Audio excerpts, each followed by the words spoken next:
It's Tuesday, February 28th, and we're rolling out an all-new episode of Logged In. I'm Dave, once again joined by Kenna, who despite having to go toe-to-toe with Deathwing throughout Dragon Soul, has survived to continue delivering the news. Thank you, Dave. The last 2 weeks haven't exactly been overflowing with news, but we've managed to pull together a few of the most interesting stories for you.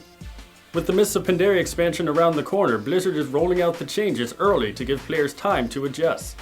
One of the features being tweaked the most is the new talent calculator.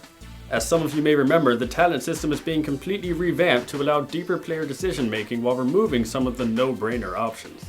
Many spells are now being given to players automatically, depending on their spec, while abilities that were previously talents, such as Atonement, can now be found as glyphs. If you're anxious to check out the changes to your favorite class, remember you can always check out our link in the description to play with the new calculator.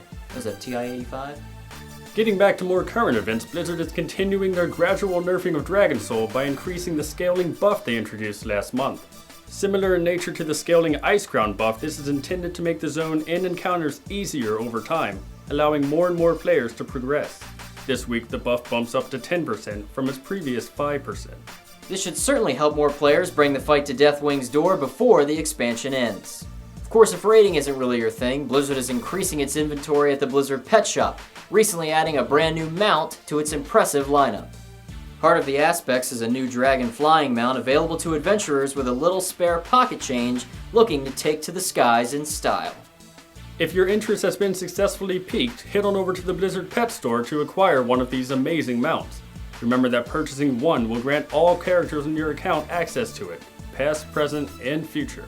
On the community side of things, we've got some inspiring art and stories this week. The European powerhouse Method recently released their film Method vs. Dragon Soul, capturing not only their journey to defeat the Destroyer himself and the epic conclusion of the expansion, but also the deep lore surrounding the zone. The movie features fantastic editing, epic music, and Oscar-worthy voice acting from Learn to Raid's very own Sora. Make sure to check it out in the link below. The community continues to impress with the European Online Invitationals for charity.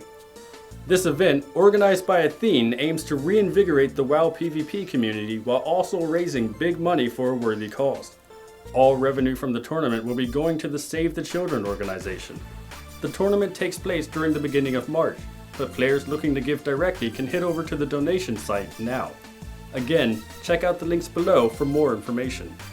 Now before we let you go, we want to remind you of all the work we're putting into the site over the next few months. The upgrades we're making and the features we're adding aren't always going to be immediately apparent, and unfortunately we can't always give you guys the insider information until it's ready. But that doesn't mean we're resting where we're at. There are always new things around the corner at Learn to Raid. Also, prizes from our birthday contest have begun to be shipped out, so winners can look forward to seeing those soon. We look forward to having more contests in the near future so we can hand out more loot IRL. On that note, we have to get back to work. Make sure to like the video and subscribe to the Learn to Raid YouTube channel. For those looking to get all the information that they can, follow us on Twitter, Facebook, and AtheneLive.com. Links will be below in the description. We'll see you next episode.